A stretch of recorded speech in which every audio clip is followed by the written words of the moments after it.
Fantatra ankehitriny fa nisorona ny DG ACM araka ny tatatra ny filan-kevitry ny ministra Omaly dia nofanana ny didim-panjakana manendry ny tale général aviation civile de Madagascar ny colonel Damas Zervin izay notendrena ny febroary 3 izy izay nahiditra amponja vonjimaika noho ny ilay raharaha-boenina 777 rehefa niakatra fampanohavana teny amin'ny paky. Fa ny zava-misy any Nepal kosa dia nadia teo aza ny fihetsikehtsehana mahery vaika dia voafehiny tafika ny reny vohitra ankehitriny.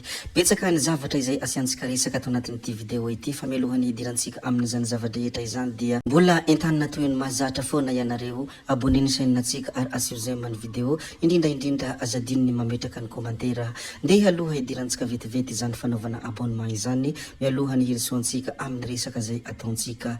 Ndao ary tompoko lahy, ndao ary tompoko vavy, abonne vetivety ary ny chaîne-natsika.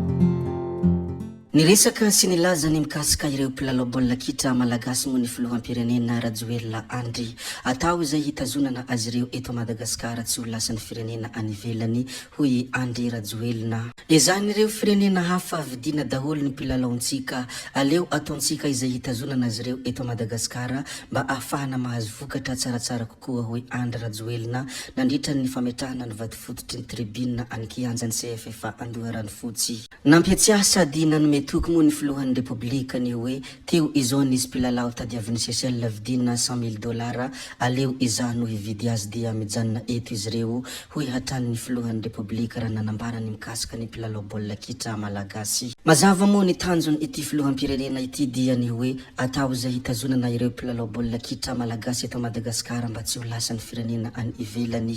Ny Omaly ihany koa dia nilaza ity filohan'ny republika ity ny hoe tamin'ny taona 1970 mbola tamin'ny andro ny fanjanahantany no niorina ity EPP Yavoloha ity. Amoron'ny lalana miditra sy mivoaka ny lapany Yavoloha nefa dia tsy nisy nijery tao anatin' izay taona maro izay.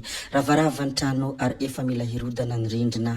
Hoy filoha ihany koa ny hoe hatrany amin'ireo distrika lavitra hatrany ambany Ravinkazo any aza dia vitantsika ny nanangana EPP manara-penitra tsy atao ambany maso tsy hita noho ny izany ireo zanantsika mianatra eto amin'ity EPP ity izay lalovako isan'andro. Koa androany dia tilorantsika sekoly mendrika azy izy ireo miampy fitaovam-pianarana feno boky fa indrindra ihany koa fitaovam-pianarana moderna sy manaraka ny teknôlôjia satria mendrika izany ny ankizy mianatra iny amin'ny sekoly mpanjakana. Ny teny farany izay nataony Andriamatoa Filoha nandritra ny fanomezana ity sekoly ity dia ny hoe sambatra izay mizara fitiavana ary izay fitiavana izay no entintsika hanatanteraka ny adidy sy ny andraikitratsika tsirairay avy. Nandritra ny ity fitikanana ny sekoly fanabeazana fototra sy fametrahana ny vady fototry ny tribune ho an'ny kianja fanaovam-baolina manara-penitra ao anatin'ny distrika ny Antananarivo Atsimondrano ity dia lanonana rososina no nitanterahana teny amin'ny distrika ny Antananarivo ny andro ny alarobia 10 septambra 2024.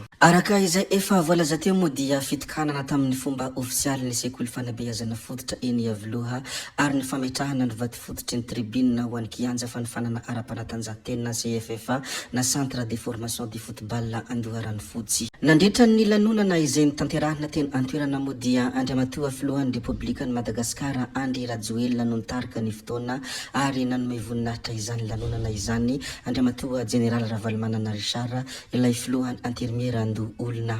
Miresaka mikasika ny filohan'ny antermiera Andoholona Richard Ravalomanana izay moa isika dia nisy fitsidihana fanaovam-beloma nataon'ny Masvoan'ny Republika ny Inde tao amin'ny antermiera Andoholona.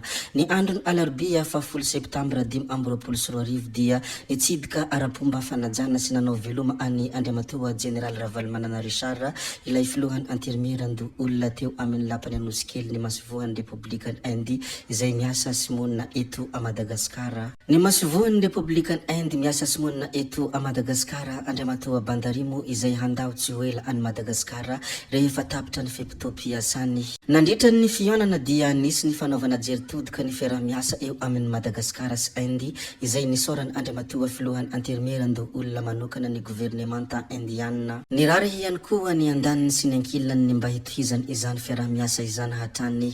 Ankoatran'izay dia nirary soa any Andriamatoa ambasadoro amin'ny adidy aman'andraikitra vaovao filosahan I Andriamatoa filohan anterimerando olona. Teo anatrehany zany ihany koa dia Andriamatoa ambassadeur dia nankasitraka manokana ny filohan anterimerando olona Andriamatoa Ravalomanana Richard tamin'ny fanohanany sy tamin'ny fanatrehana hatrany ireo hetsika isan-karazany nankalazainy ireo teratany indiana miasa sy monina eto a Madagasikara. Rehefa avy niresaka ny mikasika aniny filohan anterimerando olona iny moa isika dia ndeha ary holazaintsika kely ny zavatra misy any ivelany.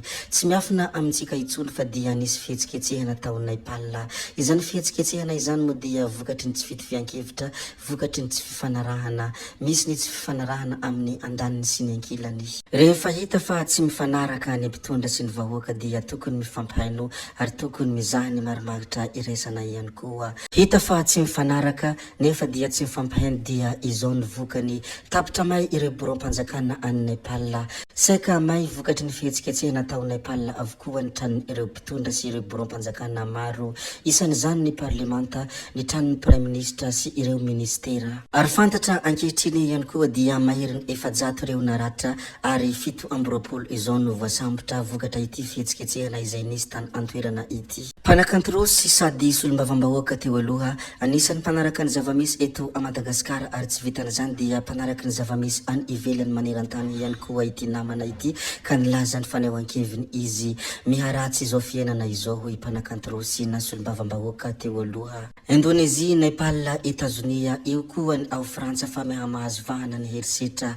Israel mbola mihetraketraka amin'ny Arabo sy Palestiniana miharatsy izao fiainana izao hoy Rosy tao amin'ny pejiny. Zanahary io taheo ny tanindrazanay hoy izy hatrany raha naneho ny fanehoan-keviny tao anatin'ny pejiny mikasika ny zavamisy maneran-tany amin'izao fotoana izao.